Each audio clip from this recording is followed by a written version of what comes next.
ఏపీలో పురోగతి స్పష్టంగా కనిపిస్తోంది. పెరుగుతున్న విమాన ప్రయాణాలే దానికి నిదర్శనం. అటు విశాఖపట్నం, ఇటు విజయవాడ ఎయిర్పోర్టుల నుంచి ప్రయాణించే వారి సంఖ్య గణనీయంగా పెరుగుతోంది. తిరుపతిలోనూ అదే సీన్ కనిపిస్తోంది. చిన్న విమానాశ్రయాలైన రాజమండ్రి, కడపలోనూ ఊహించని పురోగతి కనిపిస్తోంది. మొత్తంగా చూస్తే ఏపీలో విమానయానానికి భారీగా డిమాండ్ ఉండడం ఖాయమని స్పష్టమైపోయింది. అందుకు తగిన రీతిలో సర్వీసులు పెంచాల్సి ఉంటుంది.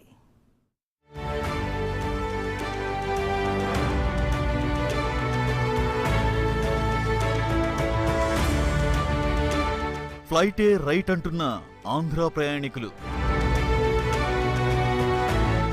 ఏపీలో విమానయానానికి పెద్దపీట. భారీగా పెరిగిన ప్రయాణికుల సంఖ్య. వైజాగ్లో 15% పెరుగుదల. విజయవాడలోనూ భారీ పెరుగుదల. బాగా పెరిగిన విమాన సర్వీసులు. 2018-19లో 15% పెరుగుదల.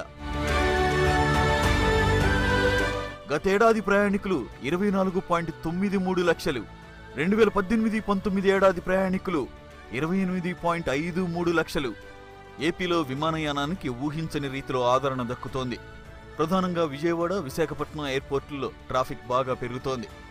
విశాఖపట్నం ఎయిర్పోర్ట్లో 2018-19 ఏడాదికి ప్రయాణికుల సంఖ్య 15% పెరిగింది. గతేడాది విశాఖపట్నం ఎయిర్పోర్టుకి రాకపోకలు సాగించిన మొత్తం ప్రయాణికుల సంఖ్య 24,93,000. ఈ ఏడాది ఆ సంఖ్య 28,53,000కు పెరిగింది. 2018-19 ఏడాదిలో విమానాల రాకపోకలు 24% మేరకు పెరిగాయి. విశాఖపట్నం ఎయిర్పోర్ట్ నుంచి కార్గో రవాణా కూడా భారీ ఎత్తున పెరిగింది. ఈ ఏడాది మొత్తం మీద 6,000 టన్నుల సరుకు రవాణా చేశారు. ఏడాదిలో పెరిగిన ప్రయాణికులు 4.41 లక్షలు. 2018-19 ఏడాది ప్రయాణికులు 11.91 లక్షలు. విజయవాడలోని గన్నవరం ఎయిర్పోర్టుకి కూడా ప్రయాణికులు తాకిడి బాగా పెరిగింది. గతేడాదితో పోలిస్తే 2018-19 సంవత్సరంలో ప్రయాణికుల సంఖ్య 4,41,000కు పెరిగింది. ఈ ఏడాది గన్నవరం విమానాశ్రయం నుంచి మొత్తం 11,91,000 మంది రాకపోకలు సాగించారు. 2018 చివరిలో విజయవాడ నుంచి అంతర్జాతీయ సర్వీసులు కూడా ప్రారంభించారు. ఏపీలో పెరుగుతున్న వ్యాపార అవకాశాలు, ఉపాధి మార్గాలు విమానయానానికి ఊతమిస్తున్నాయి. వ్యాపార పనుల మీద విజయవాడ, విశాఖపట్నం వచ్చే వాళ్లంతా విమానయానానికే ప్రాధాన్యం ఇస్తున్నారు. ఈ నగరాల నుంచి హైదరాబాద్, చెన్నై, ఢిల్లీ, ముంబై వంటి నగరాలకు ప్రయాణించే వాళ్లంతా సమయం కలిసొస్తుందన్న భావనతో విమానం ఎక్కేందుకు సిద్ధమవుతున్నారు. విమానయాన సంస్థల మధ్య పోటీ కారణంగా తగ్గిన ధరలు కూడా ప్రయాణికులు విమానాల వైపు చూసేలా చేస్తున్నాయి.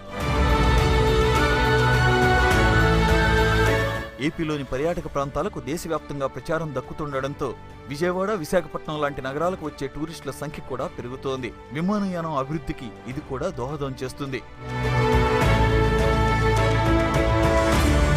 ప్రజల జీవన ప్రమాణాలు మెరుగుపడటం, ఎక్కువ మంది సాఫ్ట్వేర్ నిపుణుల మూలాలు ఏపీలో ఉండటం విమాన ప్రయాణాలు ఎక్కువ కావడానికి కారణమవుతోంది.